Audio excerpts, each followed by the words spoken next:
vamos iniciar. This call is now being recorded. Boa noite a todos. Nosso agradecimento a todos por estarem aqui, todos juntos, né? Sejam todos bem-vindos. O NEP Luz Divina agradece a presença de todos e a presença do nosso convidado especial, o professor Severino Celestino, né? Então, Letícia, você faz a prece inicial para nós? Com certeza. Por favor. Vamos serenar nossa mente, nosso coração, agradecendo a Jesus, nosso amigo, irmão e divino mestre, primeiramente a oportunidade de estarmos juntos nesta noite, em comemoração aos 18 anos de existência do Centro Espírita Chico Xavier, cuja pauta de comemoração nos traz nosso irmão Severino Celestino, para juntos nesta noite imemorável tratarmos de um belo tema que é a árvore do Evangelho.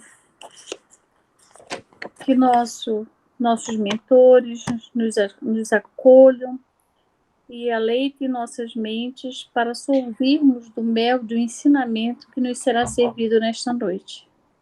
Fica conosco hoje e sempre, Senhor. Que assim seja.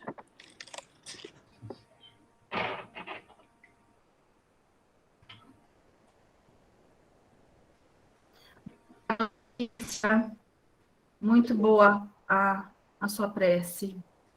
E agora eu vou pedir para a Ângela, né? Vou chamar a Ângela para mediar essa reunião de hoje, né? Por favor, Ângela.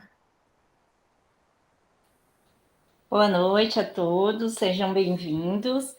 A gente, sendo NEP Luz Divina, a gente sempre apresenta o nosso convidado como ele representa para nós, né? E o senhor, o professor Severino Celestino, eu acho que assim, representa para o NEP Luz Divina a perseverança.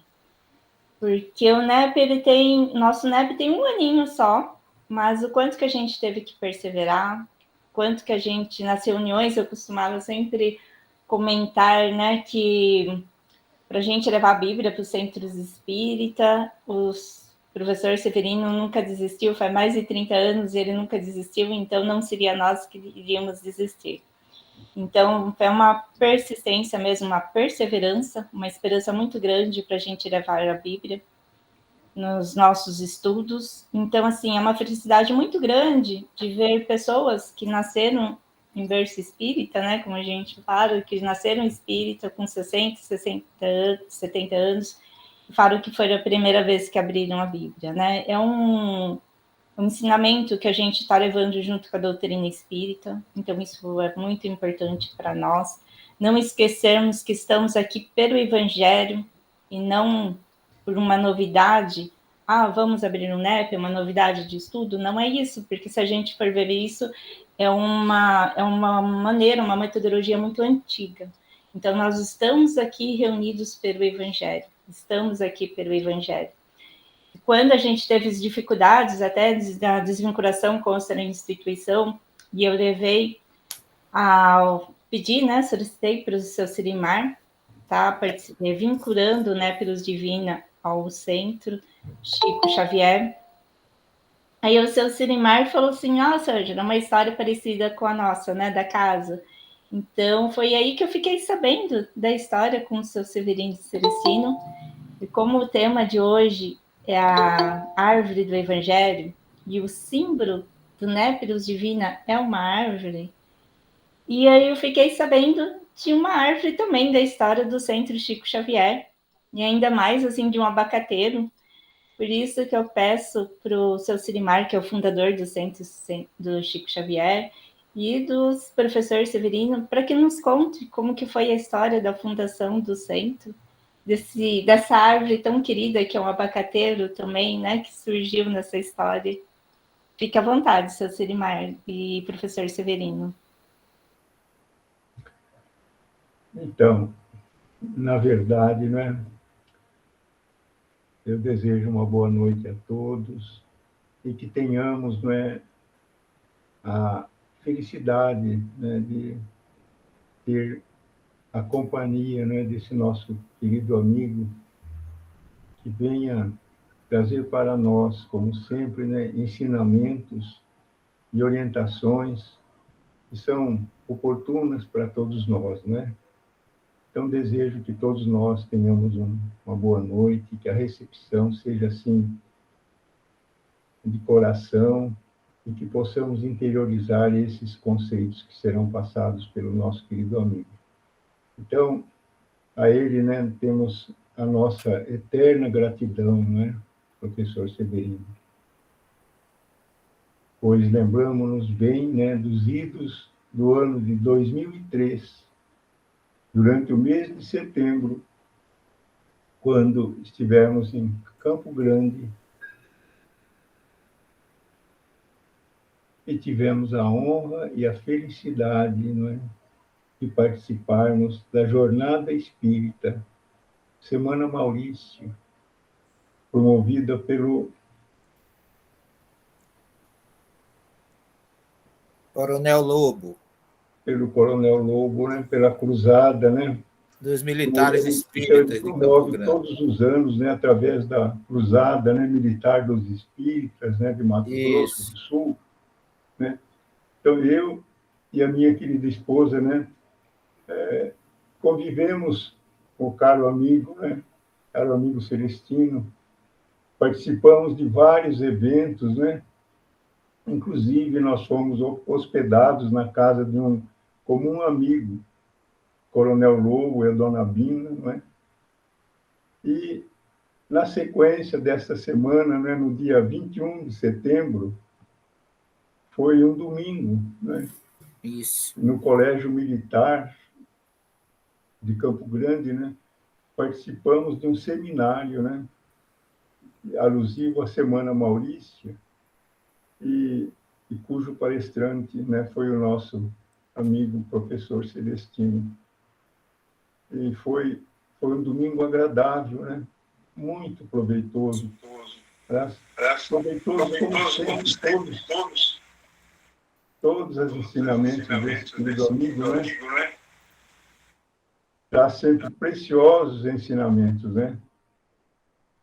E a história do Chico começa, na verdade, né, neste momento, né? E que em um dos vários eventos que se sucederam durante essa semana, não é? Na simplicidade e humildade de um centro, né?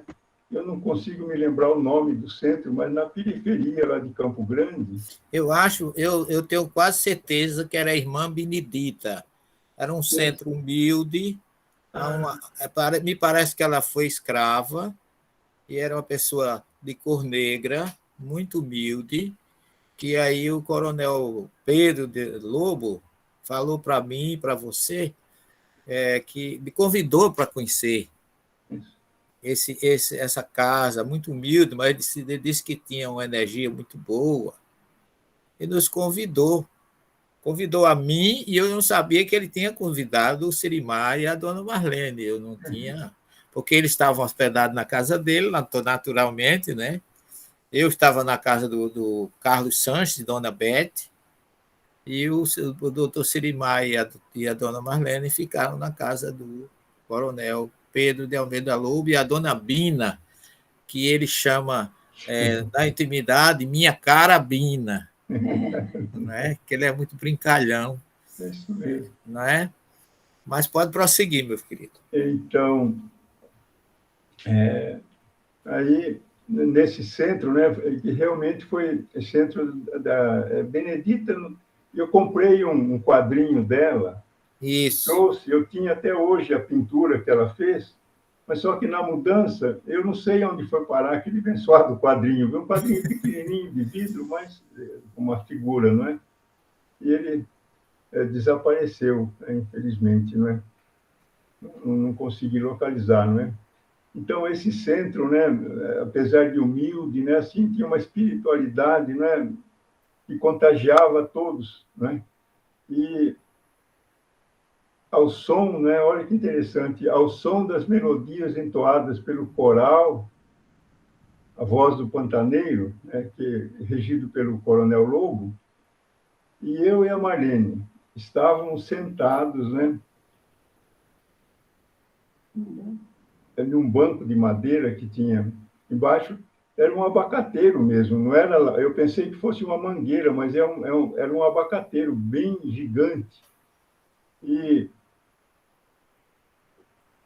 quando menos esperávamos, né, estávamos assim voltados, né,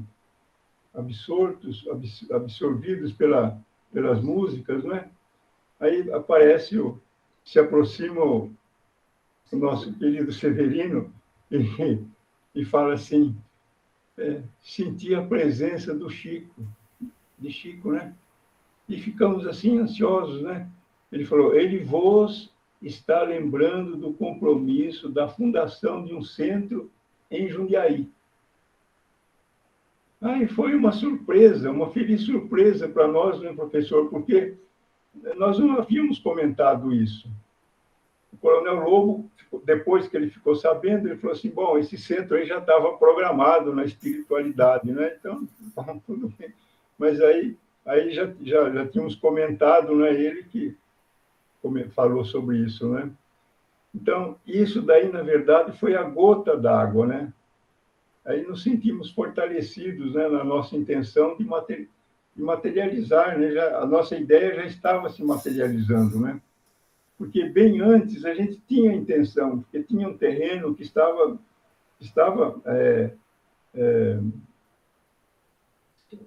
estávamos assim na dúvida, né? Montamos ou não montamos, porque no centro, na verdade, todos nós temos assim experiência disso, né? Conhecemos as dificuldades que é levar avante, continuar as atividades de um centro, porque fundar um centro é questão burocrática apenas, né?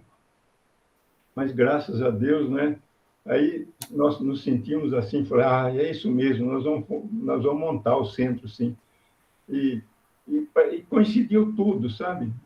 Nós tínhamos um terreninho lá que ia ser doado e o Juliano, que foi o primeiro presidente da casa, que é meu filho, ele falou: pai, tem 2 casinhas num outro terreninho que a gente tinha lá, vazias, né? Por que não, em vez de construir por que não reforma aquilo lá e já montamos o centro lá e já começamos, né?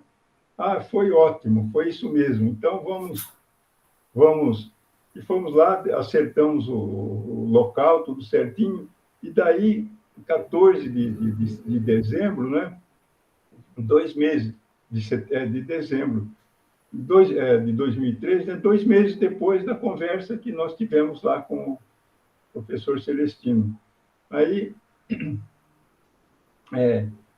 o centro estava sendo constituído.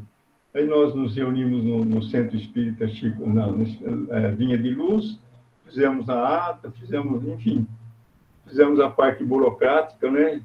Então, e nós atribuímos isso, né, graças ao professor Celestino. Ele fala que não, né?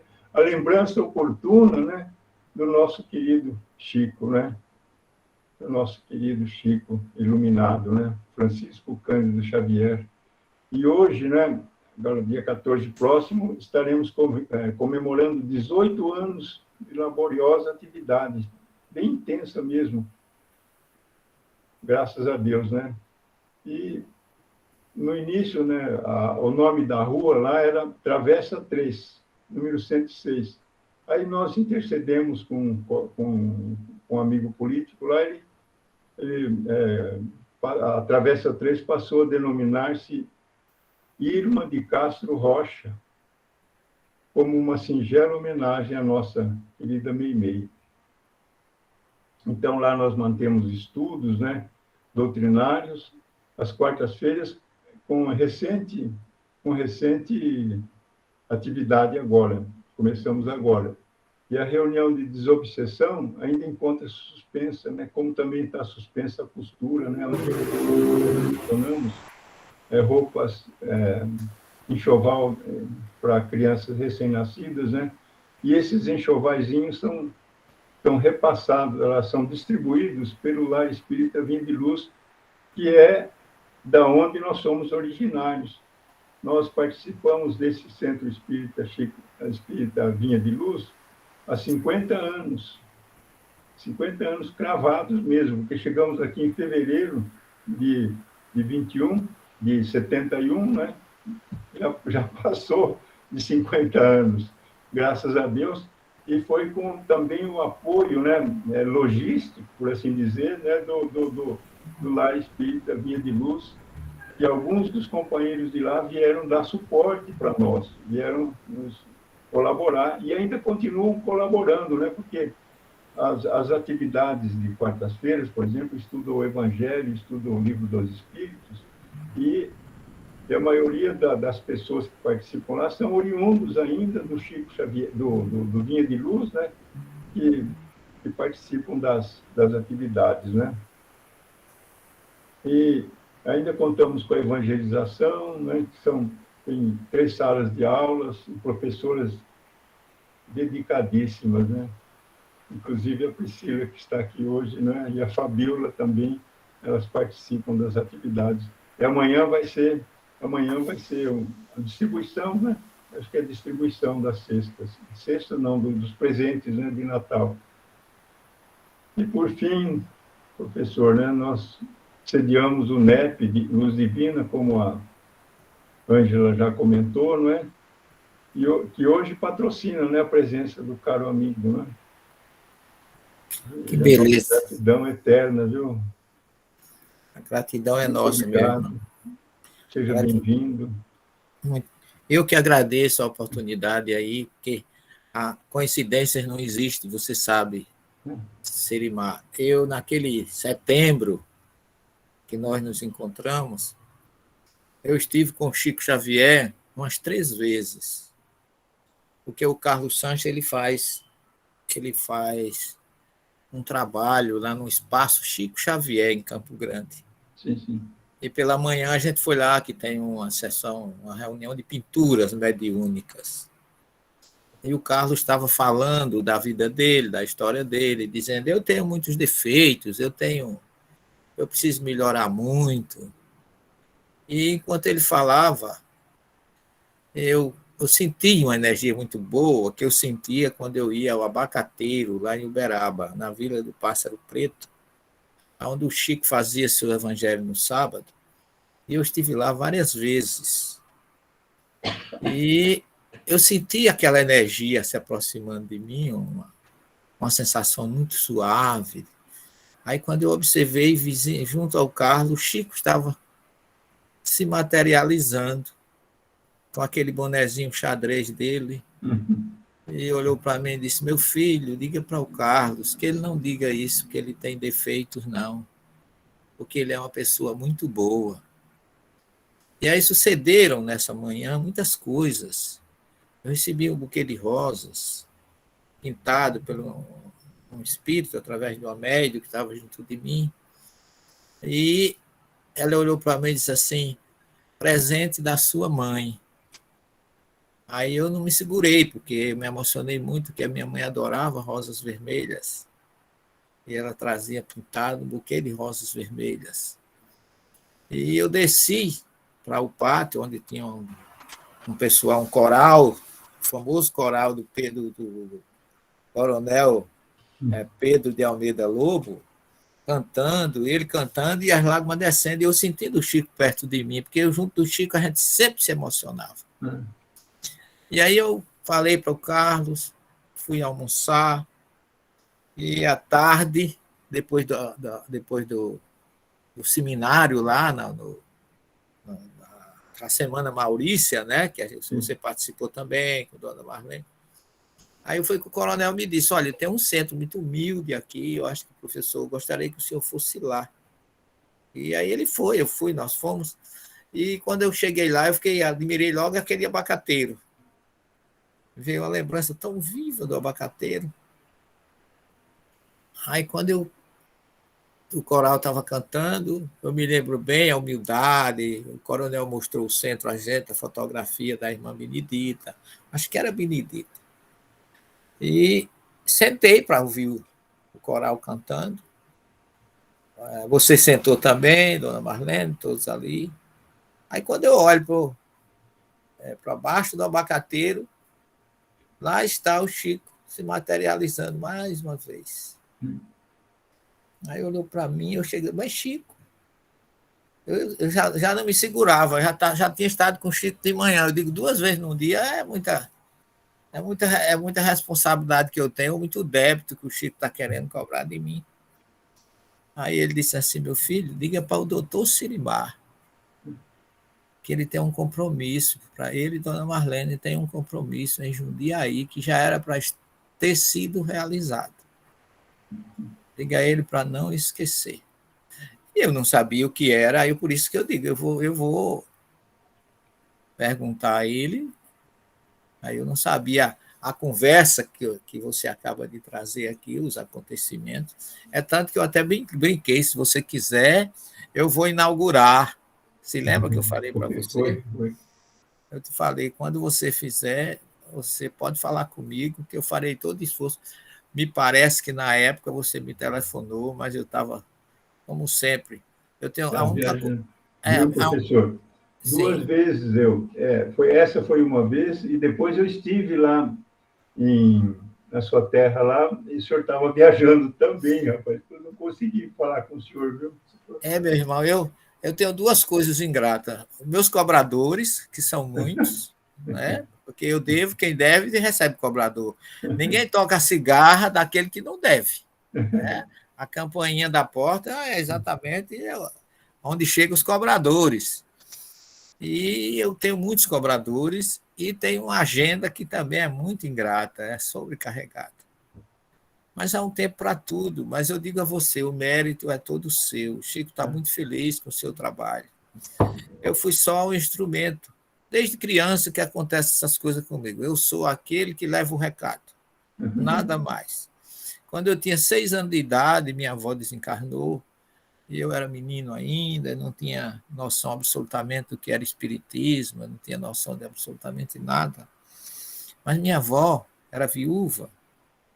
Meu avô faleceu em 52, eu tinha 3 anos, e ela em 56. Então eu já estava com 6, 7 anos. Aí ela começou a vir lá para casa, todas as tardes. E a primeira vez que eu disse para minha mãe era essas mulheres matriarcas do interior, muito forte, muitos filhos, pouca paciência. E eu toda a vida fui muito vivo. Eu acho que eu nasci no lugar errado, eu não sei, mas a gente diz que a gente vai no lugar, Deus bota a gente onde a gente tem que ficar. Né? Aí eu disse, minha mãe, eu chamava minha avó de Batu, não sei porquê, chamava ela de Batu. Batu esteve aqui. Aí minha mãe olhou para mim e disse assim, olha, se você vier com essa conversa mais uma vez, você vai entrar na chinela. E minha mãe não prometia, ela às vezes batia para depois prometer.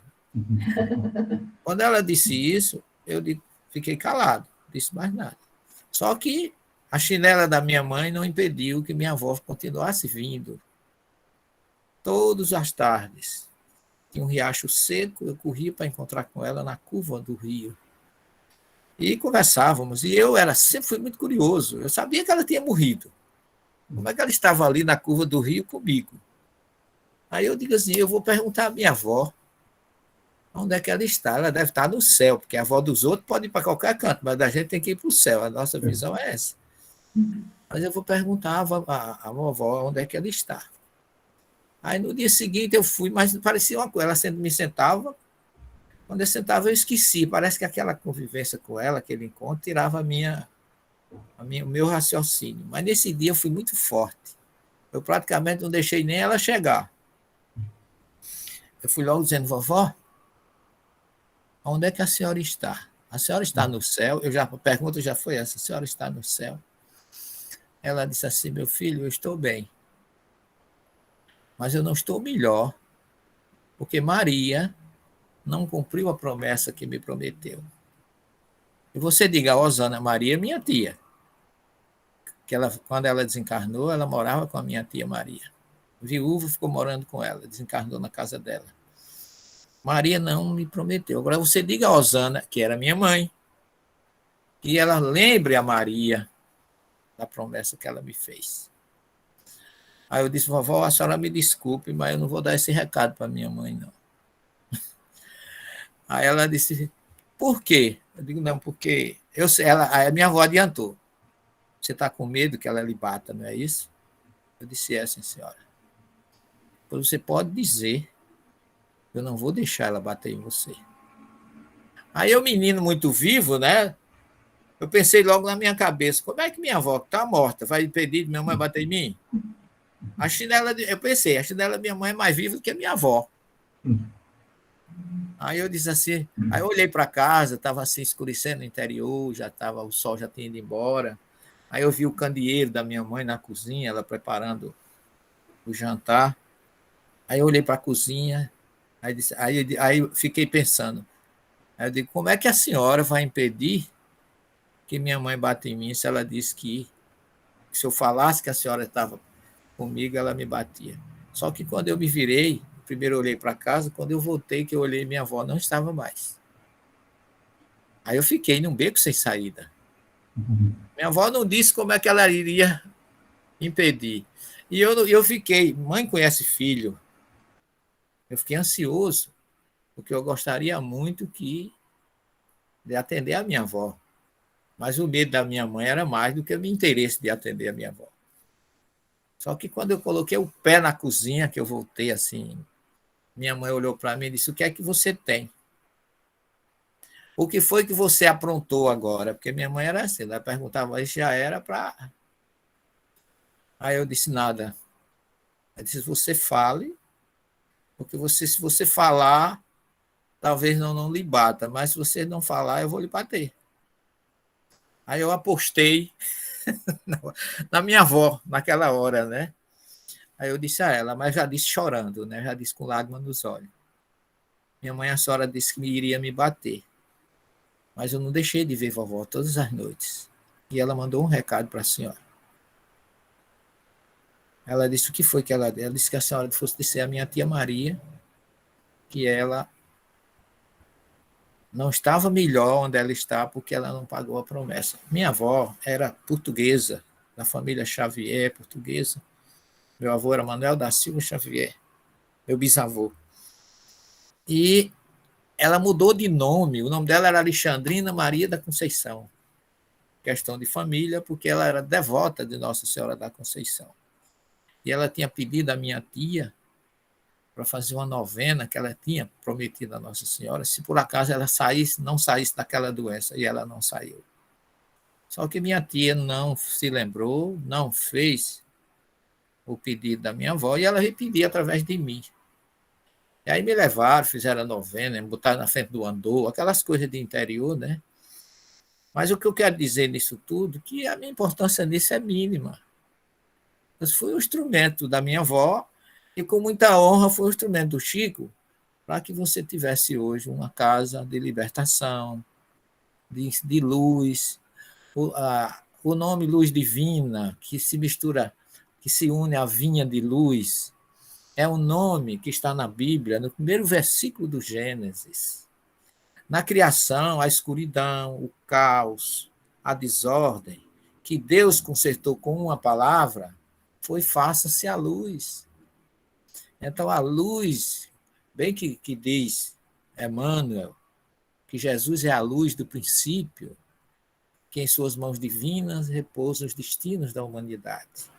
Então, você tem um grupo chamado Luz Divina, você conviveu muito com Vinha de Luz, e tem um oásis de luz aí em Jundiaí, a pedido do Chico, que é outra luz.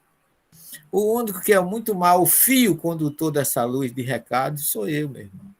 Então, eu estou muito feliz de que você tenha atendido a solicitação do Chico e tenha conseguido não só fundar a casa, esse oásis, esse porto seguro aí em Jundiaí para muitas pessoas, mas que você e a dona Marlene estejam aí vitoriosos, atingindo maioridade da casa e dando apoio. Olha, você já está apoiando outro grupo na sua casa.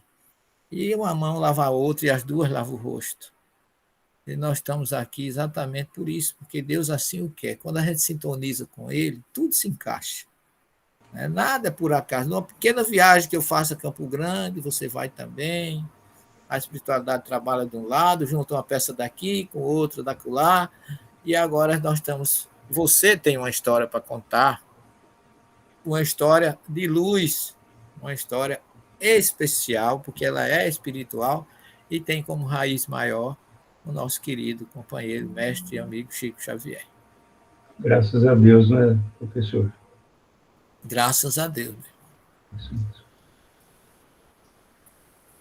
Que linda história. E esse oásis de luz não está só em Jundiaí, porque o NEP Luz Divina tem vários participantes também de outras cidades aqui do estado de São Paulo. Tem a Letícia, que fez a prece inicial conosco hoje, era de Belém. Tem do Sul, da Maria de Lourdes. Temos de outras regiões aqui também, do Amapá. Então, assim, não ficou só em Jundiaí essa história tão bonita, né, que vocês relataram hoje, ela já está se expandindo, e isso é muito bonito. Isso na verdade, a luz se transforma num farol, né? E sai iluminando todos aqueles por onde a luz vai passando. Né, Luz Divina, ele, assim, tem participantes de vários outros centros aqui também de Jundiaí que nós, assim, muitos, né, desses estados acabaram adotando esse centro de coração, né, por causa do respeito que a gente tem pelo seu Sirimar, que ele é integrante, sempre participativo, né, seu Sirimar. Então, nossa gratidão imensa por essa história tão bonita de vocês dois, que se tornaram nossa história também, né, que hoje nós estamos vinculados pelo Evangelho, pelo coração. Então, muito obrigada por relatarem, para ficar histórica essa história, que eu acho que é tão importante nós olharmos para o nosso passado e sermos dignos, e também, e quando não for também, de conscientizar, né? Mas essas histórias dignas de a gente ter essa luz, esse conceito que nós adotamos, né? Nós fizemos essa escolha e para seguir Jesus e não perseguir, né, professor Severino? Exatamente mesmo.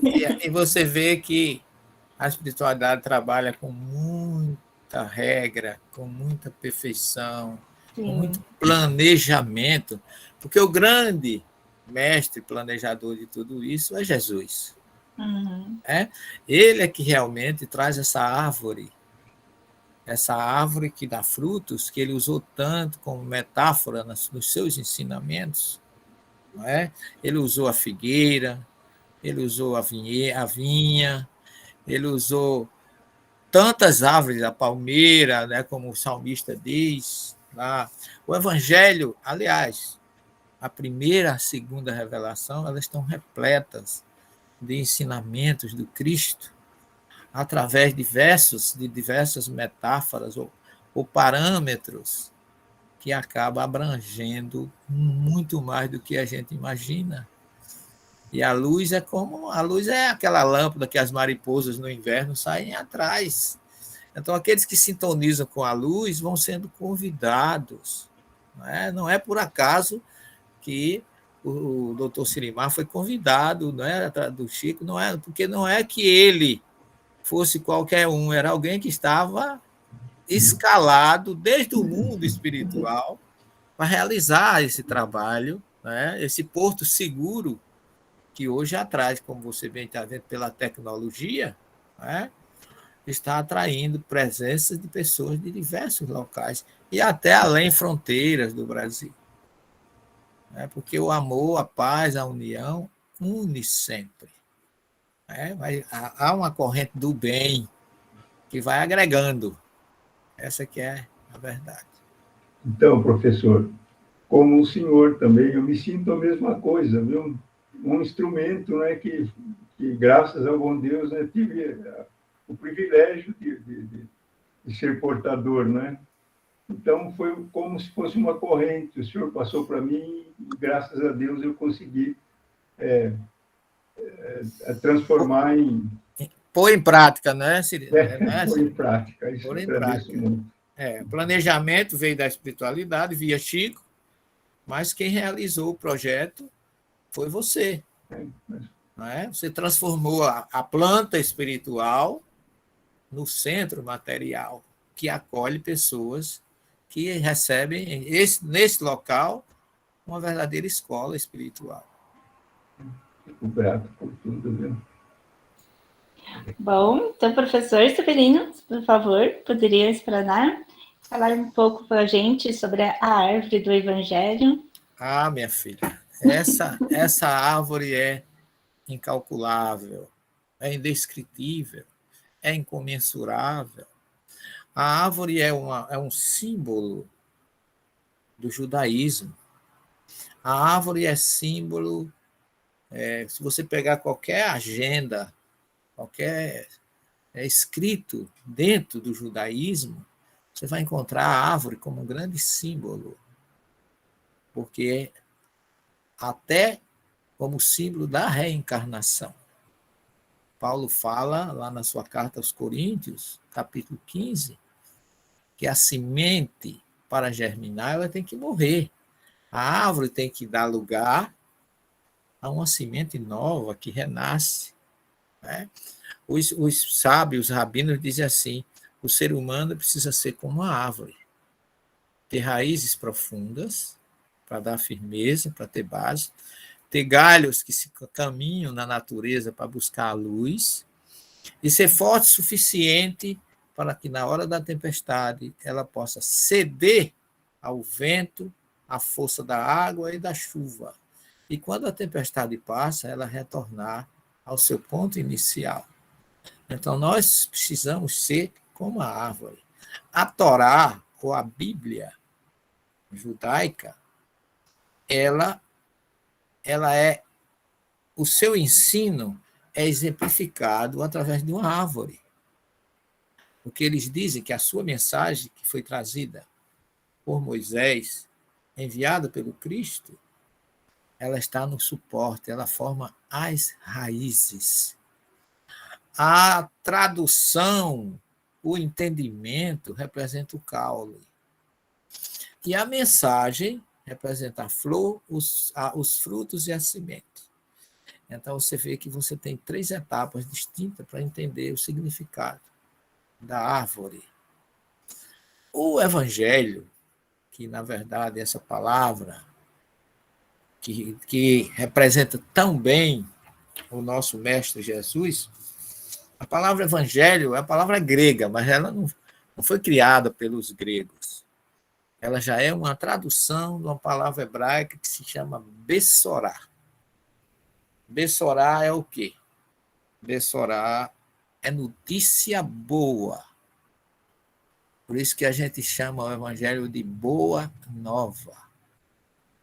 Existe o Evangelho em grego, né? Evangelho ou Evangelho, que é a tradução de Rabessorá, pode se chamar também Hadashah, que é novidade. Em Israel tem muitas vezes eles têm programas que chama de Kol Israel, Kol Hadashot. Todo Israel, todas as novidades. Mas novidade no sentido de novidade boa. Por isso que o Evangelho é chamado também de Brit Hadashah, que é aliança nova. Uma aliança mais aperfeiçoada do que a primeira aliança que veio com Abraão, Isaac, Jacó e todos os profetas. Porque o Evangelho que a gente conhece, o importante nele não é a palavra. É muito bonito o que está escrito, mas ali está escrito exatamente as obras do Cristo. O Evangelho narra aquilo que Jesus fez. Só para você ter uma ideia, a gente acha muito bonito. Eu fui professor de judaísmo, cristianismo primitivo, muito tempo na universidade. E você começa, quando vai estudar cristianismo primitivo, que representa o verdadeiro cristianismo, que a doutrina espírita procura ressuscitar, porque o Evangelho, a partir do século IV, foi destoado, deturpado, alterado, desvirtuado. Mas até o século IV, o primeiro, segundo e terceiro século, o evangelho foi magnífico, foi puro, foi cristalino, foi fraterno. Por isso que se diz que o espiritismo é o cristianismo redivivo de Jesus. Aquele cristianismo vivido por Pedro, pelos outros apóstolos, especialmente implantado por Paulo de Tarso em 12.800 quilômetros de caminhada a pé. Não tinha carro, não tinha nada, não tinha nenhum meio de locomoção. Ele gastava muitas sandálias e ele fez isso com muito amor para levar a mensagem do Cristo. Mas o evangelho que a primeira comunidade viveu em Jerusalém, qual é o evangelho que esse povo viveu ali? Não existia evangelho naquela época. O primeiro evangelho surge com Marcos pela volta do ano 60 ou 65. A primeira comunidade de Jerusalém foi criada ali por volta do ano 34. Se você lê o evangelho, a obra Paulo e Estevão, ela começa no ano 34, em Corinto, com Jesusiel, com Abigail, com os pais de Abigail e Gesiel, que é Estevão, no ano 34. Era quando estava vigorando a comunidade primitiva em Jerusalém, dirigida por Tiago, irmão de Jesus, e por Pedro. Qual era o evangelho que eles tinham? Olha a pergunta, que você disse que eu gosto de fazer pergunta. Mas, naquela época, na primeira comunidade, qual é o evangelho que eles seguiam? É curioso, porque quando você vai ler Paulo e Estevão, você vai ver que Emmanuel fala de uns chamados anotações de Mateus. E todo mundo diz que é o primeiro evangelho. Não é. Mateus, pela condição de ser publicano, ele foi a espécie de um amanuense do Cristo, ele anotava o que Jesus dizia no idioma hebraico e guardava para ele. E essas anotações, depois, ele foi passando para as pessoas, mas não era um evangelho como instituído, como tem hoje. Essas anotações de Mateus, infelizmente, se perderam. Mas o verdadeiro evangelho vivido pela primeira comunidade são as obras do Cristo. Eles não precisavam do evangelho. Eles viveram com Jesus, foram discípulos dele 3 anos. Eles bastavam lembrar o que eles viram, não é ouviram, nem leram. Eles bastavam relembrar o que eles viram Jesus fazer. Purificar leprosos, ressuscitar alguém que parecia estar morto, conduzir espíritos obsessores. Essas obras é que fazia com que a primeira comunidade fosse fraternal, autêntica, porque eles se lembravam, eles sentiam, como dizia o Chico, muita saudade de Jesus. E quando a gente tem saudade de alguém, a gente faz aquilo que a pessoa gosta. Então, eles sentiam uma vontade imensa de ter Jesus entre eles para ver o que eles estavam fazendo daquilo que aprenderam com ele, que ali é onde está a árvore inicial. Uma árvore que Jesus plantou e ainda hoje planta neste planeta. Nós temos uma última obra que foi a nossa tese de pós-doutorado em Ciência das Religiões, que nós fizemos sobre Jesus, o Messias das Nações. O Messias é aquele que liberta, é aquele que é o Redentor, é o protetor. Jesus já é o nosso protetor. A gente não deve esquecer que Jesus encarnou, que ele nunca reencarnou, mas ele encarnou nesse planeta entre os judeus. Foi o povo que ele escolheu para vir. Por quê? Não foi por acaso que Jesus veio entre os hebreus. Jesus, quando ele recebe de Deus a missão de assumir o governo do planeta Terra, ele se sentiu muito honrado com isso. Ele não perguntou a Deus quanto ia ganhar, qual era o salário dele, qual era o prestígio que ele ia adquirir. Não. Ele declara em João 17, quando ele conclui a sua obra no mundo material, encarnado como Jesus, ou Yeshua, como se diz em hebraico, ele concluiu a sua obra e ele prestou contas a Deus. Ele vai a Jerusalém, depois que ele realiza a última ceia, ele vai ao Monte das Oliveiras, diz aos discípulos: vigiem que eu vou orar. E a oração dele é uma prestação de contas a Deus. Quando ele diz assim: Pai, chegou a minha hora. Ele tinha plena convicção de tudo. Por isso que eu não aceito que ele tenha pedido para afastar cálice, que ele ficou com medo. Isso aí é coisa que eu, você ou qualquer um outro teria. Jesus, não. Ele diz assim: Pai, chegou a minha hora. Honra teu filho com a honra que eu tinha quando eu me encontrava contigo antes da criação dos céus e da terra. Para Jesus foi uma grande honra. O verbo honrar em hebraico, kavod, que é uma expressão que está no Êxodo 20, honra pai, teu pai e tua mãe, é um verbo muito mais profundo que o verbo amar. A Torá manda amar a Deus e ao próximo, lá no Levítico 19. Mas no Êxodo 20, quando se trata de pai e mãe, ele manda honrar. É um verbo mais forte do que o verbo amar. Porque o que é amar, o que é honrar pai e mãe? Essa expressão, eu aprofundei um pouquinho mais nas minhas buscas, e eu descobri que quando Jesus dizia assim: eu vim para fazer a vontade do meu Pai, ele diz tantas vezes: a vontade de meu Pai é que vocês se amem. Né? Eu e o Pai somos um. Que muita gente toma isso como se ele tivesse dito que ele era Deus. Ele nunca disse que era Deus. Nenhuma parte do Evangelho Jesus se declara Deus. Pelo contrário, ele se sentia honrado em ter sido escolhido por Deus para a missão que ele abraçou no planeta Terra. Então, quando ele diz: eu e o Pai somos um, é porque aonde Jesus se encontrava antes da criação dos céus e da terra é uma região que os cabalistas chamam de mundo da vida. Olam Haya. Nesse mundo, a luz espiritual dos seres que ali se encontram, a luz é tão forte que você não sabe quem é quem.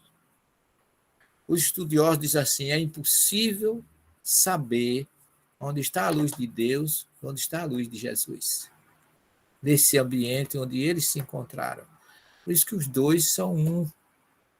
Por isso que quando diz: eu e o Pai somos um, Jesus está dizendo: eu faço exatamente a vontade do meu Pai. Por isso que não é o verbo, todo mundo traduz ele dizendo assim: glorifica-me. Não. Glorificar é diferente de honrar. Honrar é fazer exatamente o que o pai e a mãe da gente quer. Se a humanidade, os homens do planeta, honrassem seus pais e suas mães, o problema do planeta estava resolvido. Porque basta que um filho escute um pai ou uma mãe. Nem pai, nem uma mãe jamais dá um conselho a um filho que não seja para o bem dele. E aí que entra a insubordinação da simbologia de Adão e Eva. A desobediência que leva à colheita que não deve ser boa. Mas Jesus fez um projeto para o nosso planeta perfeito. Ele, a caminho da luz, Emmanuel coloca isso de uma forma muito bem estruturada, mas Jesus criou o protoplasma, que seria a futura vida, criou uma atmosfera no planeta capaz de se promover a vida, porque Emmanuel diz que em todos os mundos do planeta existe espírito destinado por Deus para promover condição de vida nos diversos planetas do universo. E a Terra, para que ela tivesse condição de vida, os espíritos colocaram ela exatamente no eixo gravitacional onde ela se encontra hoje, e colocaram a Lua como uma grande chocadeira da vida, porque sem a Lua não teria vida no planeta Terra. A ciência hoje já descobriu isso. tudo o projeto de Jesus. Depois dele nos criar, depois dele ter criado todos os elementos que estão no planeta Terra, inclusive os animais, as plantas, as aves, que são muito mais importantes do que nós. Sabe por que eles são mais importantes? Primeiro, porque eles chegaram antes de nós. Nós chegamos no último dia da criação.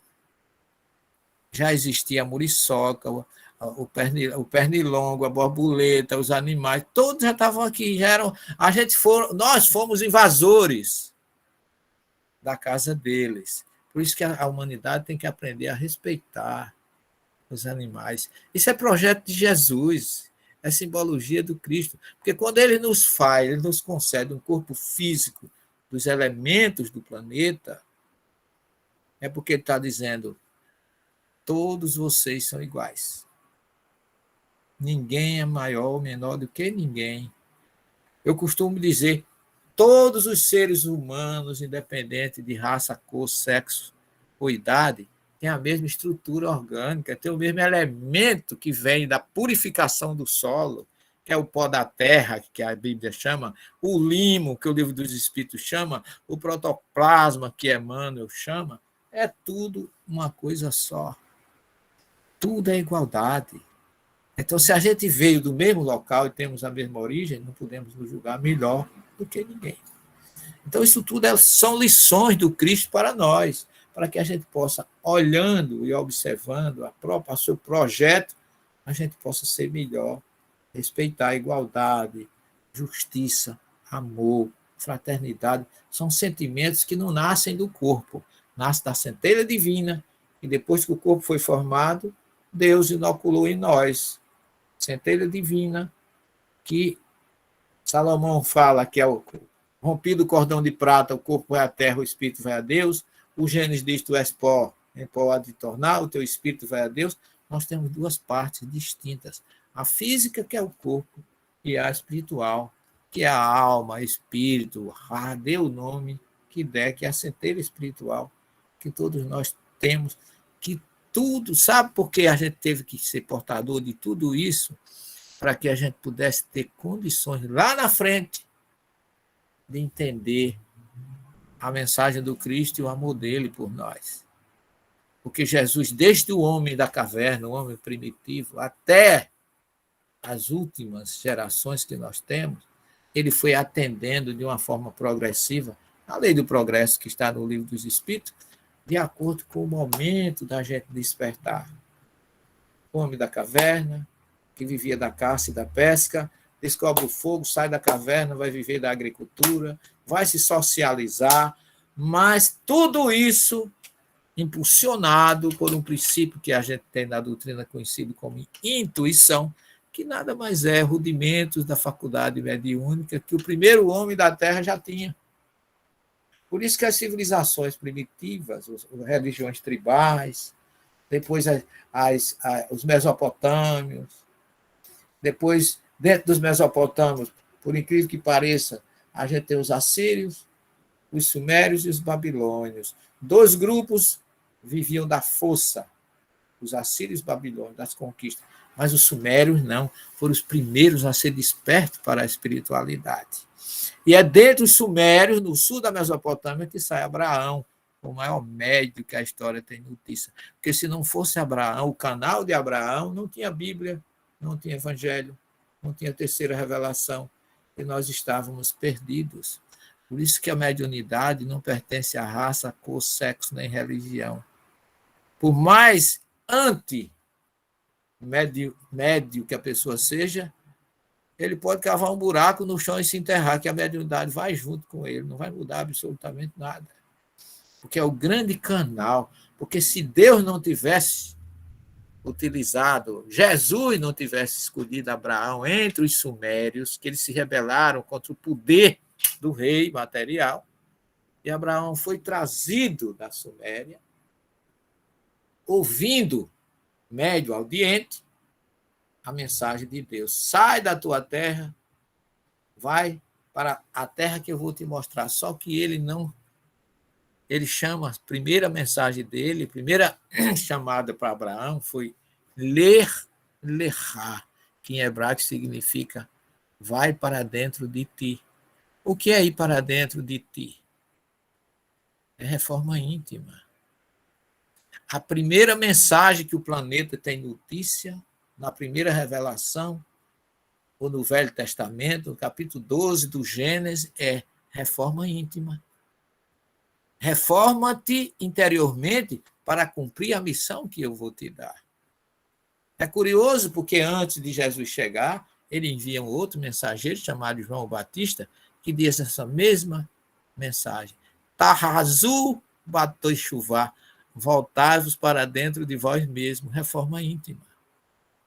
E aí a gente recebe como coroamento de tudo isso a terceira revelação, a doutrina espírita, cuja primeira obra, em 1018 questões, tem como base reforma íntima. Não mudou nada, porque a mensagem do Cristo, o projeto dele é o mesmo para cada povo, em cada época, de acordo com a evolução e com a necessidade, ele mandou uma revelação compatível. Por isso que Kardec, sabiamente, ele considera o Espiritismo terceira revelação, embora existam outras. Ele não está desfazendo das outras, mas é porque a terceira revelação do Espírito da Verdade, ela se coaduna ou coroa a primeira de Moisés e a segunda do Cristo. Porque o papel dela é levantar o véu e tornar palpável e compreensível, que até então era parabólico, oculto ou misterioso. Mas essa árvore do Evangelho, ela surge na prática numa cidade chamada Cafarnaum, na Galileia. Quando Jesus, não aceito em Nazaré pelos seus conterrâneos, ele se muda para Cafarnaum e vem cumprir aquilo que ele havia prometido através do profeta Isaías, quando ele diz assim: terra de Zabulon e Naftali, sobretudo, sobre ti descerá uma luz. O povo que vivia em trevas viu uma luz. Olha que coisa interessante. A luz do princípio, que Moisés identifica para combater as trevas, essa luz agora chega na forma de verbo encarnado, como João Evangelista coloca, verbo divino e luz do mundo. É assim que João classifica na sua mediunidade o grande mestre de todos nós, Jesus. Isaías identifica isso 750 anos antes de Jesus chegar, porque a terra de Zabulon e Naftali fica às margens do mar da Galileia, exatamente onde está Cafarnaum, onde Jesus começou o seu ministério. Quando eu estive ali a primeira vez, em setembro do ano 2000, eu tive uma visão espiritual que eu não vou esquecer nunca nessa encarnação. Ali em Cafarnaum, ali existe um farol. Eu pude perceber isso. Ali está a semente do Evangelho, a raiz do Evangelho, a luz do Evangelho. Quando João chama Jesus de luz do mundo, é uma luz que, segundo Isaías, começou ali, e como um farol se projetou para o velho continente, no século XII, com Francisco de Assis, ninguém recebeu. E como João disse lá atrás, veio para o que era seu, os seus não receberam, Jesus promete no cenáculo que enviaria um outro consolador. Então, ele escolheu um grupo, fez um trabalho magnífico na Galiléia, na Samaria e na Judéia, um trabalho de amor, de dedicação, de assistência. Jesus fez exatamente o que ele diz em Mateus 25, 31 a 46. Eu tive fome, me deste de comer, eu tive sede, me deste de beber, estava nu e me vestiste, fui preso e me visitaste. Então, ali está a plantação que a doutrina espírita sintoniza com o Cristo quando nos adverte, nos orienta.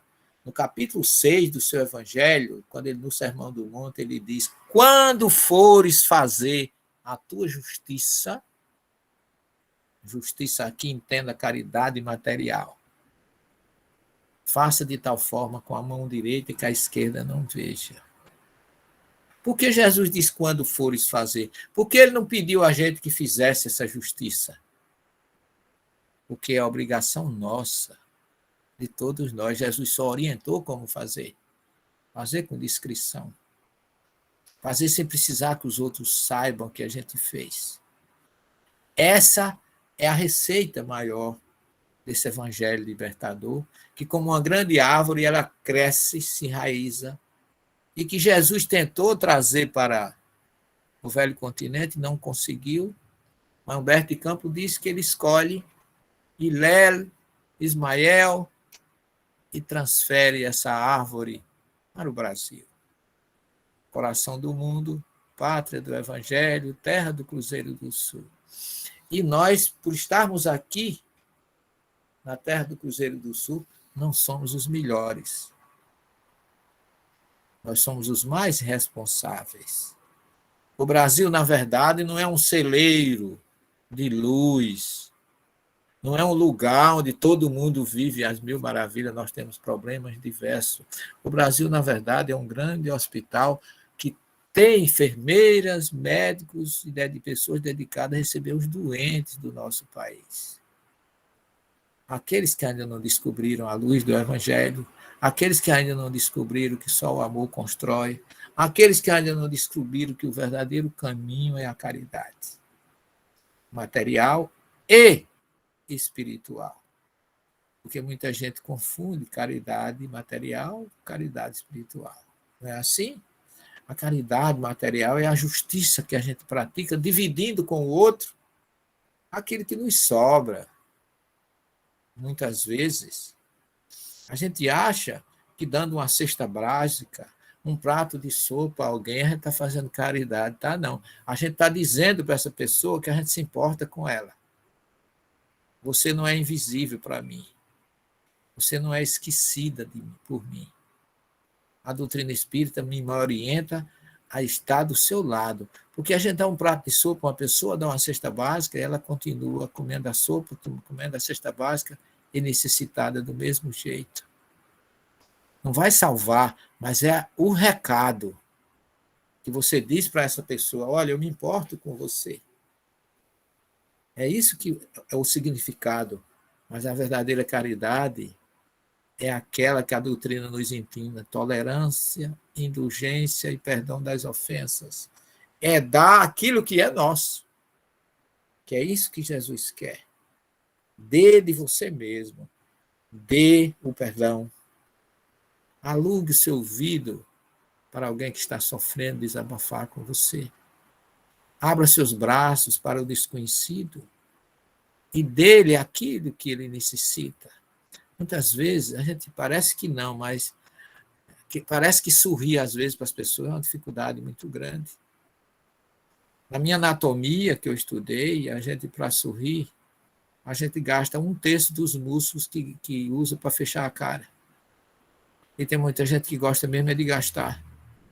E não dá um sorriso para ninguém. Um sorriso não custa dinheiro, mas tem um valor espiritual inestimável. Uma palavra amiga, um amor fraternal com o desconhecido. Eu me importo com você. Como é seu nome? Onde você mora? São coisas que mostram para o outro que a gente não está salvando a vida dele, mas a gente está se importando com ele. O verbo do cristão, segundo Jesus, é o verbo servir. Maria disse ao anjo Gabriel: eis aqui a escrava do Senhor. Paulo disse a Jesus na estrada de Damasco: Senhor, o que queres que eu faça? Moisés não fugiu da responsabilidade perante Deus, se entregou, não perguntou quanto ia ganhar para voltar ao Egito e salvar aquele povo que ele estava jurado de morte naquele lugar.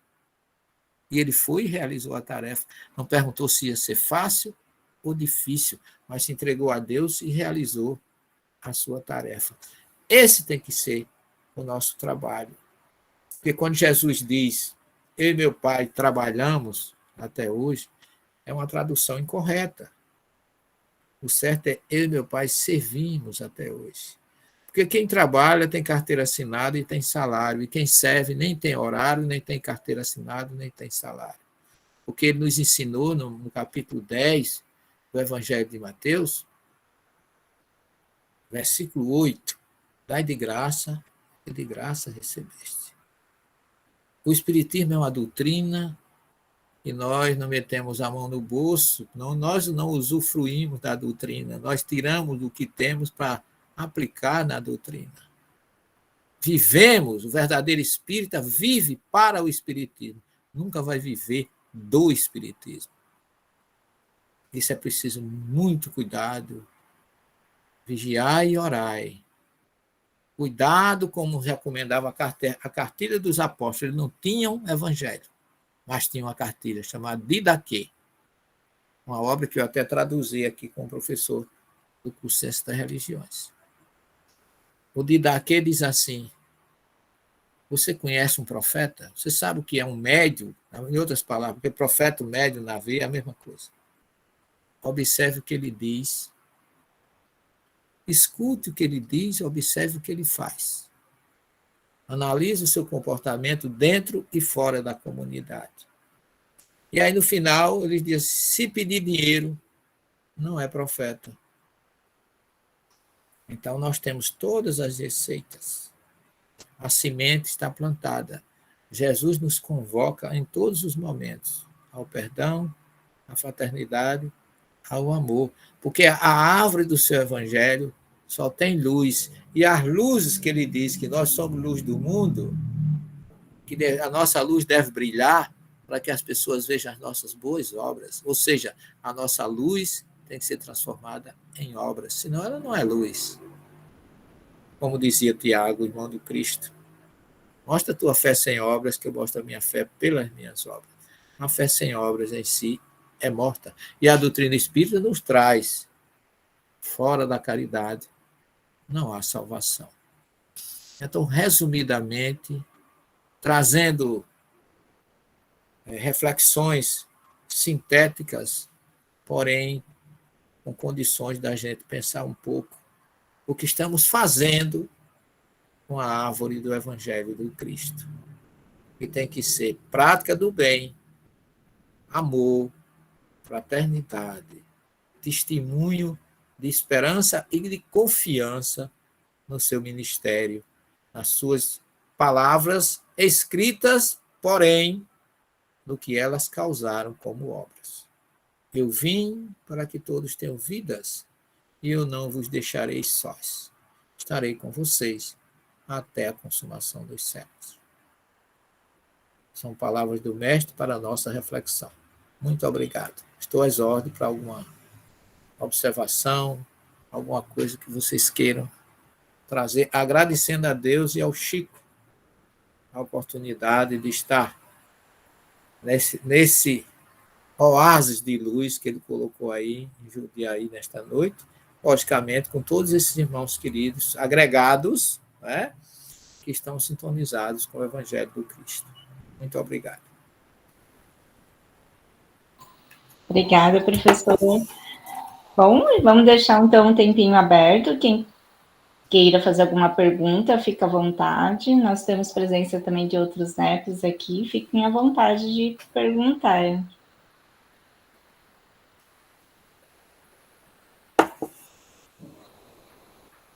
Não? Vamos então puxar. Fica à vontade, Silvia. Agradecer, professor, Ângela, foi simplesmente assim maravilhoso. Eu estou assim agraciada por tanto ensinamento, por tanta humildade, foi muito ensinamento, muita humildade, muita gratidão. Eu passaria assim a noite inteira ouvindo o professor falando. Muita sabedoria, muita tranquilidade no falar. Eu estou assim encantada, professor Severino. Eu estou realmente encantada. Gratidão, Ângela, por abrir as portas da sua casa. Gratidão, Sirimar, por nos receber. Gratidão. A minha palavra para hoje é gratidão. E estou muito feliz em estar aqui com vocês. Feliz pela noite, feliz por tantas palavras lindas, por tantos ensinamentos judaicos, assim, por esse show de judaísmo que teve. Eu me senti em Cafarnaum, eu me senti, parece que sentindo os ares de Cafarnaum. Eu me senti embaixo do abacateiro, embaixo das árvores, parecia que eu me senti embaixo das árvores do Evangelho e em Cafarnaum. Somente gratidão. Eu estou extasiada. Gratidão, gratidão. Isso mesmo, né, Silvia? Pode ter certeza que a gente sentiu mesmo essa luz de Cafarnaum, né? Vontade de... Professor Severino, queria que, assim, pudesse falar um pouquinho também da árvore da vida, né? Que é um simbolismo tão grande também para o judaísmo, né? Da árvore da vida, que está em Gênesis. Se o senhor puder falar um pouco. Na verdade, tem uma pessoa que tem levantado a mão, acho que foi Antônio, não? Depois a gente vê, veja aí. Eu gostaria de fazer uma pergunta ao professor, que me parece que tem muitas traduções da Bíblia no português, não é? Eu gostaria que ele indicasse a melhor, que mais seja fiel à original mesmo, em hebraico. Se o senhor puder. E uma outra coisa, o Chico, através do Espírito de Emmanuel, também disse que nós estamos com o pé na regeneração, que lá para 2057 é uma data que talvez nós já estejamos como assim... com grandes realizações no mundo, no planeta.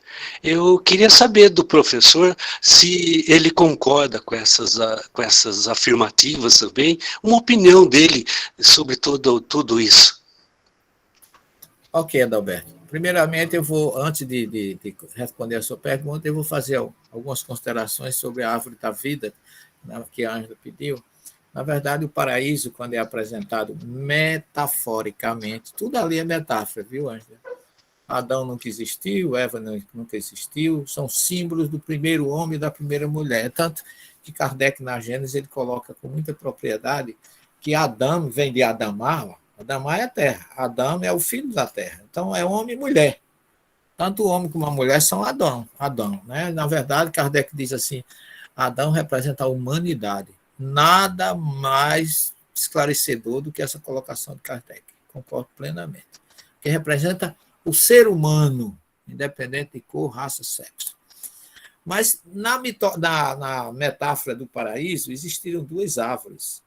A árvore do conhecimento do bem e do mal, que foi a causa de tudo, que na verdade essa árvore representa exatamente a serpente, que a serpente não tem aquela característica de forma nenhuma de que foi a perdição de Adão e Eva, de forma nenhuma.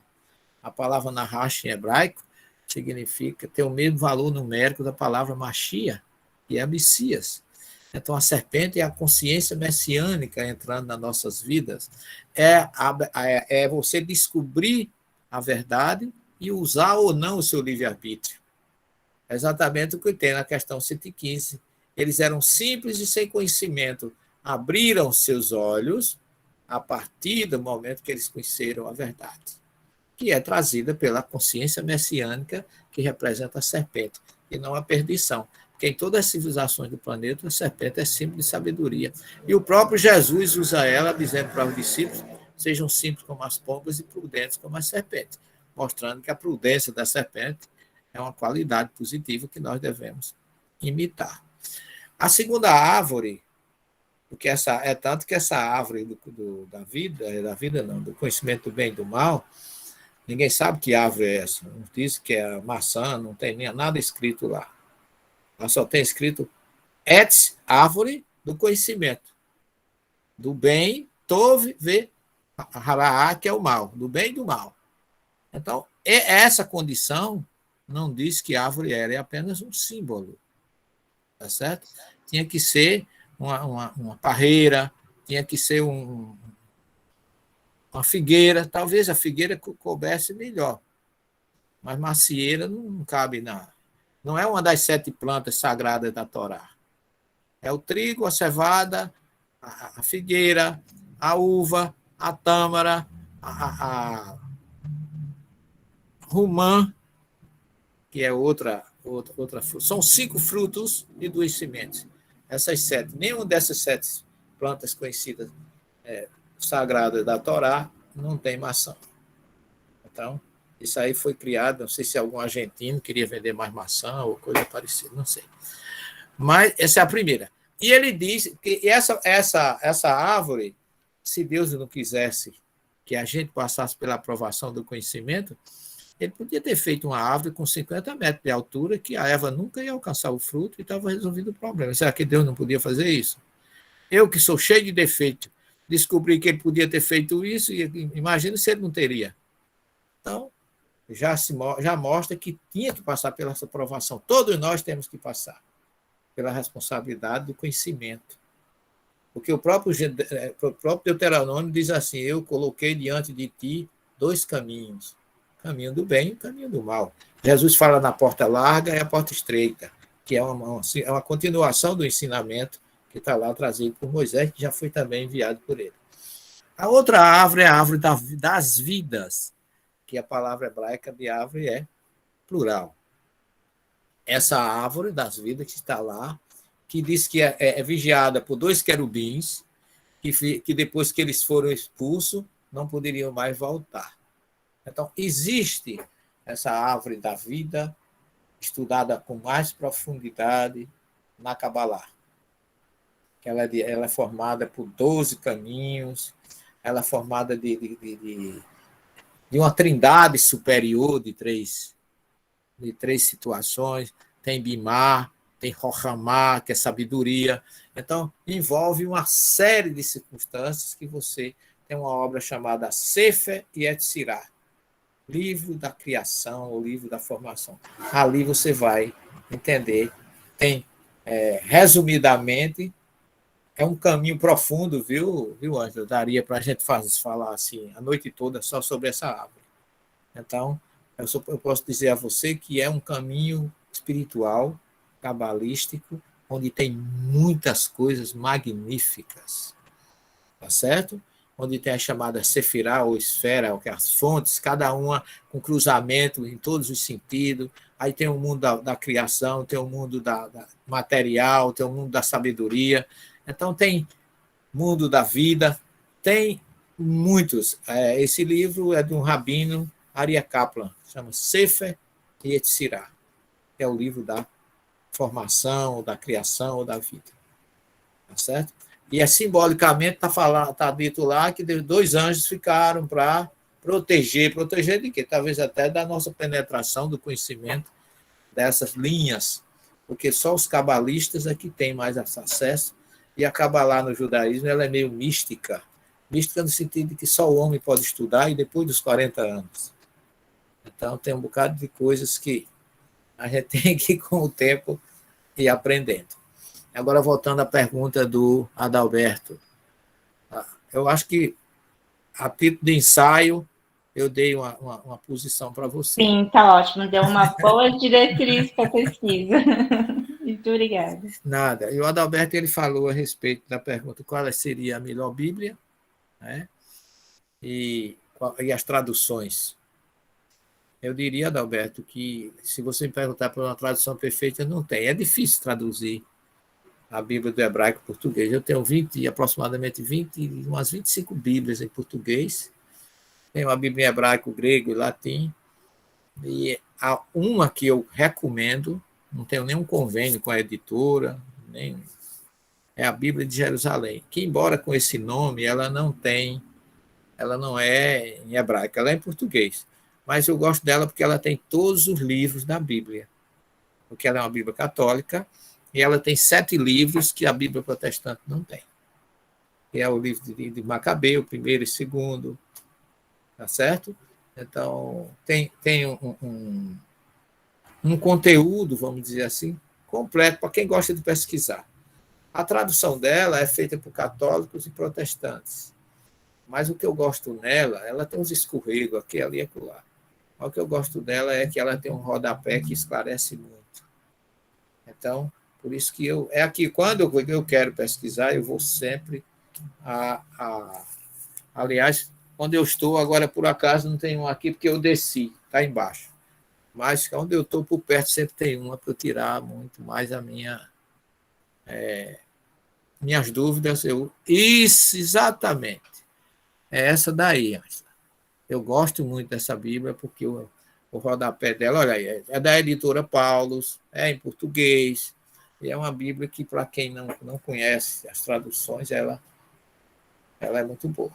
Aí eu recomendo algumas obras minhas, eu tenho o Gênesis traduzido do hebraico para o português, os 1532 versículos, e tem o Sermão do Monte, capítulo 5, 6 e 7 de Mateus, também traduzido e comentado do hebraico e do grego.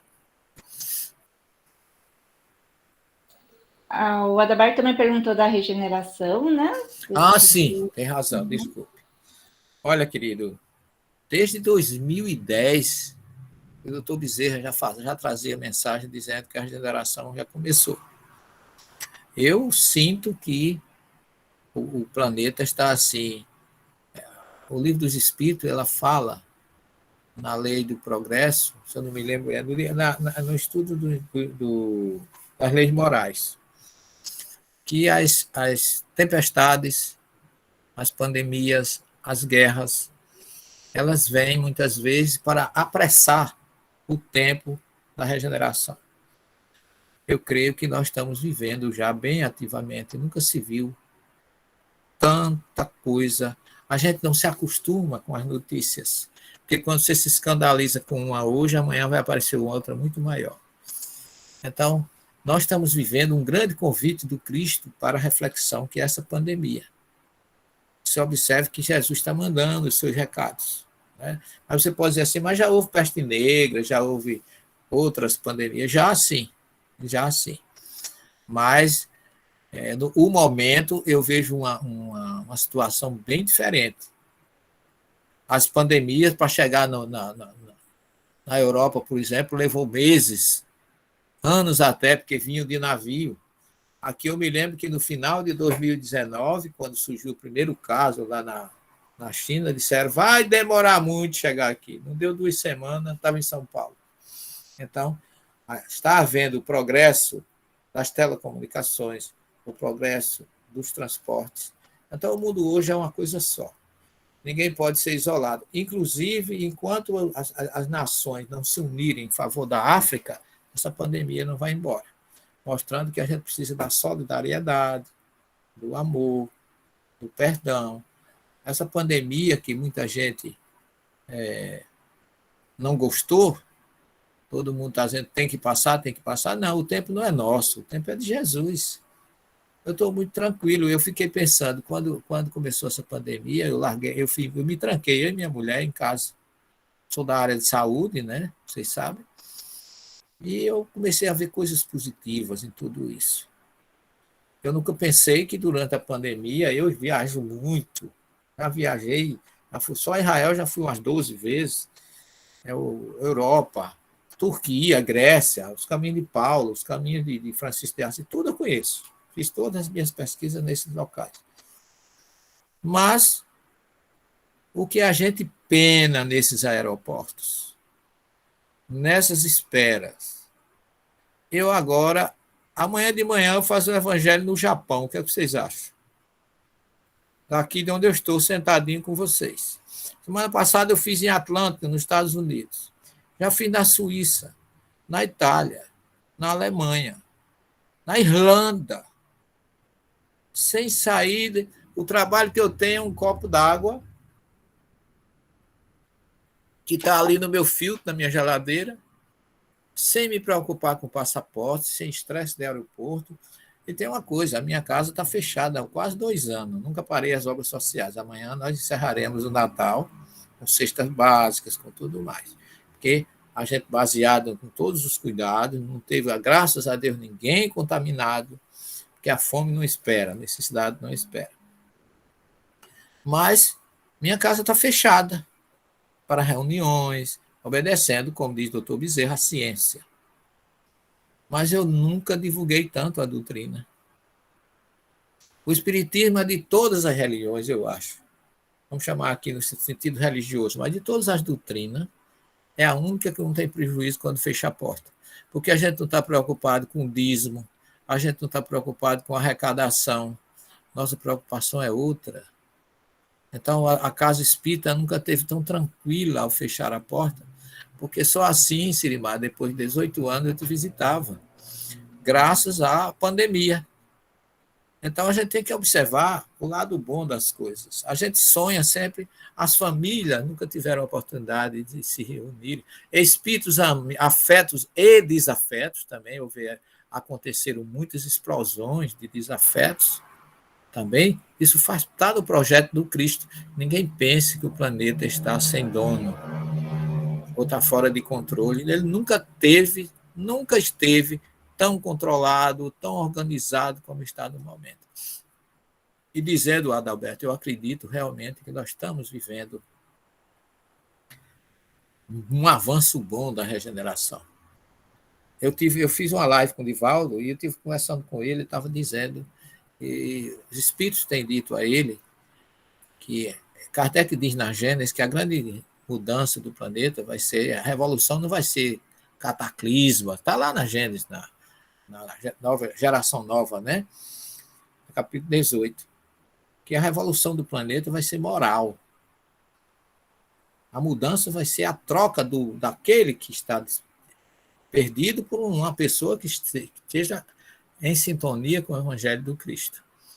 Edivaldo me dizia que os espíritos têm dito a ele que o desespero daqui até 2030, na sociedade, as famílias estão esfaceladas, os valores humanos e sociais estão perdidos.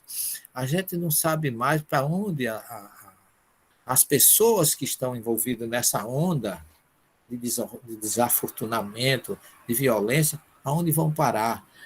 Se a gente não fosse espírita, talvez não soubesse. Mas eu sei perfeitamente qual é a consequência disso. As pessoas estão tendo, não é uma liberdade, a maioria está tendo libertinagem.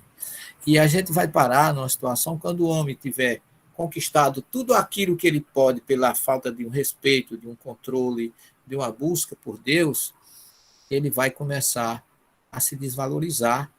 E Divaldo disse que a grande calamidade do planeta não vai ser essa pandemia, vai ser o suicídio. Diz ele que até 2030 a onda de suicídio vai ser altíssima. Por quê?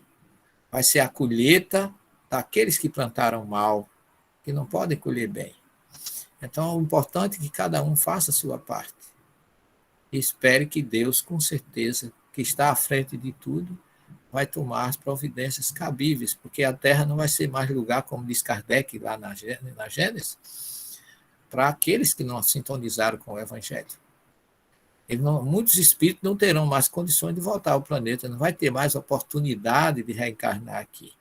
A transformação, a mudança dos que vão e os que vêm, os espíritos que vão reencarnar agora são para participar ativamente na regeneração do planeta. O homem não tem mais o que criar. Já se criou tanta tecnologia, já se avançou tanto. Eu fiz meu mestrado, meu doutorado, não faz tanto tempo. Eu comecei meu mestrado numa máquina de escrever. Terminei meu doutorado já com computador e com raio-x cirúrgico. O primeiro celular era um tijolão de 2 quilos com 2 bandas que você batia e fechava, ainda tinha uma antena, parecia um extraterrestre. Né? E era só para falar. E não faz muito tempo. E hoje, como é que a gente tem? Uma coisinha desse tamanho. Eu tô com um celular aqui, que aqui eu tenho tudo. Se eu quiser música, eu tenho. Aqui eu entro na Biblioteca do Vaticano para ver uma obra, sem sair de casa. Então, todo o progresso chegou. Progresso intelectual. E o moral, onde anda? É esse que precisa ser reajustado, e quem vai reajustar é a regeneração. que já está começando, já está bem avançado. É assim que eu vejo, Adalberto. Uhum.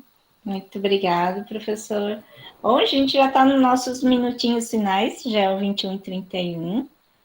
Aí, por favor, seu Sirimar, você quer fazer alguma colocação, algum agradecimento final? Sim, eu queria perguntar sobre Pedro, mas tudo bem, depois eu pergunto particularmente para o professor Severino. Ele vai tirar Nossa, minha seu dúvida. Sirimar, vai particularmente. Aí ele vai Olha, tirar não minha vai dividir dúvida. com a gente, seu Aí eu Sirimar. passo para Depois que eu vocês. fiz tudo para o senhor, seu Sirimar. Aí depois eu passo para vocês. É sobre a conversão de Pedro, não é? Que é interessante a conversão de Pedro, né? Porque o professor estava falando que não basta você dar uma cesta básica, você ler o Evangelho, você tem que dar uma coisa pessoal sua, não é? E o Pedro, embora ele tenha participado, né, de curas de leprosos, de devolver a vista para cegos, de ter participado lá no Monte Tabor, né, da materialização de Moisés, né, e tudo isso não foi o bastante para que Pedro se convertesse. Segundo Emmanuel, né, no livro Caminho, Verdade e Vida, não é? Ele está dizendo isso. O que levou o Pedro a se regenerar, na verdade, né, foi o trabalho, né, imensos sacrifícios pessoais e lutas de enorme consigo mesmo, né, para que pudesse converter-se. E é o mesmo que acontece com nós, viu? Nós temos que ter a noção de que a doutrina espírita, né, é o caminho, né? E para nós chegarmos ao destino, nós temos que praticar os ensinamentos que contém na doutrina, não é? E nós estamos assim, simplesmente ainda no rascunho, não é? Mas nós vamos chegar lá, não é, professor? Se Deus quiser, Sirimar. Pedro foi relutante, porque Pedro, não sei se você sabe, mas Pedro era zelote. O zelote era um partido que não obedecia a Roma, era insubordinado. Eram guerreiros, era um dos grandes partidos daquela época, que zelava pela autoridade dos judeus. Eles só reconheciam como autoridade o povo judeu, uma certa vaidade que eles tinham, que eles eram os melhores, os maiores. Roma não podia fazer o que estava fazendo com eles. Você vê, Pedro viveu 3 anos com Jesus, participou dos grandes momentos da vida dele. Aonde Jesus esteve, Pedro esteve, foi o primeiro escolhido dos 12. E Pedro, quando Jesus termina a missão dele, quando termina de orar no Monte das Oliveiras, Pedro puxa a espada e ainda corta a orelha de um soldado. Então, ele não aprendeu nada. Até ali, ele não tinha aprendido nada. Então, Jesus disse, Pedro, guarda a tua espada, porque não é por aí. Você vai ter que colher isso. Você lembra da lei de causa e efeito. O que fez Pedro cair do cavalo foi exatamente o Pentecostes. A partir do Pentecostes, ele entendeu quem era Jesus. Depois que Jesus já o tinha visitado na Galileia, Pedro negou Jesus 3 vezes, depois disso ainda, lá na casa de Caifás, e Jesus aparece a ele lá depois de 3 dias da crucificação, e ainda pergunta 3 vezes se Pedro o amava, para dar uma chance a ele dele acordar para Jesus, como se diz, depois de tanta coisa, mas o Pentecoste foi a grande lição de Pedro. Foi Jesus chegando, se manifestando universalmente. É tanto que depois do Pentecostes, Pedro saiu dali e foi pregar na frente do templo de que Jesus era o Messias, pondo em risco a própria vida. Ali sim, aí ele mudou. Aí, a partir dali, ele foi realmente um fiel até o final daquele encontro dele com Paulo na Via Ostiense, lá em Roma. Eu estive lá e eu acho que eu considero assim um dos momentos mais belos da vida de Paulo e Pedro, porque ambos estavam em um... Pedro ia para a cruz e Paulo ia para a espada. E Paulo se abraça com ele, tem até um quadro na parede lá, relembrando esse momento, e Paulo pede a ele para fazer um pedido, que ele atendesse um pedido dele. E Pedro diz assim, o que é que você deseja, Paulo? Ele disse assim, eu gostaria que você permitisse que eu beijasse os seus pés. Aí Pedro diz assim, mas Paulo, o que é isso? Por que esse pedido tão estranho? Olha como Paulo era apaixonado pelo Cristo. Ele disse, eu queria beijar os pés de alguém que caminhou com meu mestre, que eu nunca tive essa honra. Então, eu acho que Pedro ali já tinha escolhido a cruz de cabeça para baixo, que ele não era digno de ser crucificado como Jesus foi. E a partir dali, ele realmente consubstanciou a sua reforma, porque ele viveu realmente a vida inteira, depois desses acontecimentos, para Jesus. Deixou de ser zelote e passou a ser um seguidor autêntico do Cristo. Então, é nesse sentido, viu, professor, que eu quis levantar para que nós observássemos, né, os ensinamentos do Evangelho, puséssemos em prática, né, aquilo que temos no coração, né? Exatamente. É o que vale, é isso aí, meu filho. É o que sai da boca, não é o que entra, já dizia Jesus. Bom, muito obrigada. Então, para não também prender muito o nosso professor, vamos tirar uma foto? Vamos lá. Vamos deixar de recordação. Quem puder, por favor, abrir o vídeo. Quem quiser botar perfume, aproveite, que agora... Estamos todos perfumados hoje com a sabedoria do professor, né? Ah, com que é isso. ensinamento.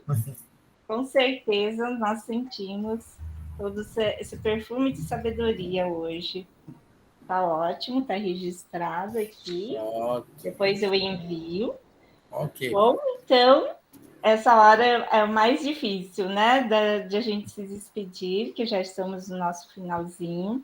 Agradecemos a presença de todos aqui pela visita no Népiros Divina e hoje na festa de comemoração, né? O início da festa dessa comemoração, porque, como o seu Silimar falou, foi fundado no dia 14 de dezembro. Então, no dia 14 de dezembro, que é nessa terça-feira, nós vamos estar com um menino aqui com a gente, que também é um nepiano, o Vitor Luga, ele vai estar aqui falando do tempo de confiança. Então, aguardo vocês também, estão todos convidados para participar aqui com a gente. Seu Silimar, quer fazer algum agradecimento final agora, para a gente se despedir? Assim, então, na verdade, eu tinha até comentado com o professor que eu fico inibido, eu fico assim, tão emocionado, né, nele, porque foi uma emoção realmente, né, e são anos, né, que a gente, né, mantém essa lembrança, né, essa abençoada lembrança, viu, professor? Então, o senhor leva no seu coração o nosso sentimento, viu, de gratidão, viu? É isso. Gratidão é nossa, meu irmão. Muita paz para você e todo o seu grupo de amor. Que Jesus os abençoe. Bom, gratidão, então, professor. O senhor vai continuar nos nossos estudos com a gente, através dos seus livros. Agradeço muito pela dedicação do senhor. Então, pode ter certeza que às sextas-feiras, quando nós estudamos o Evangelho de Lucas, o senhor vai estar presente de alguma forma com essa luz que o senhor colocou em livros, em letras, né? Nesses livros magníficos para o nosso estudo. Eu acho assim... nós estamos começando agora, né? E o senhor faz tanto tempo que está estudando, se empenhando para que nós, hoje, conseguimos amadurecer para começarmos a estudar dessa maneira. Então, gratidão por toda a perseverança do senhor, por deixar esse legado para nós continuarmos. Jesus abençoe a todos vocês. Sigam em frente, Jesus é o caminho. Gratidão. Então, por favor, professor, poderia fazer a prece final para nós? Pois não, minha filha. Vamos aproveitar esse momento que Jesus nos concede para agradecer a Ele que está no mês onde se comemora a sua chegada entre nós, esse mês da lembrança, dessa energia leve, suave, que Ele nos coloca em nossas mentes, em nossos corações. Que a manjedoura, que o campo de pastores, que os trigais de Belém, de Ruth, de Raquel, de Davi, e do nosso mestre que ali chegou, dando prova de humildade, de renúncia, fazendo-se carne entre nós, como dizia João, para que a luz do mundo descesse e viesse clarear a escuridão e as trevas das nossas almas, ainda em desalinho com a verdade, com a luz. Rendamos graça a Ele e lembremos, nesta época que se aproxima o Natal, que o verdadeiro dono da festa não é Papai Noel, não é a refeição, não é o Chester. O verdadeiro dono da festa é Jesus. Ele merece a nossa reverência, a nossa adesão ao seu evangelho de libertação e de amor. Que Ele abençoe a Casa Chico Xavier, do nosso irmão Sirimai, Dona Marlene, a esses irmãos queridos que estão na luz divina, buscando a libertação através do conhecimento, e que Ele possa, através do Cristo, todos nós, promovermos um 2022 com mais luzes para aqueles que nos cercam, servindo à luz do Evangelho libertador. Que Jesus possa estar com todos vocês, com todos nós, com o Brasil e com o mundo, hoje, amanhã e sempre. Que assim seja. Assim seja. Que assim seja. Gratidão, gente. Boa noite, bom final de ano e muita luz para 2022.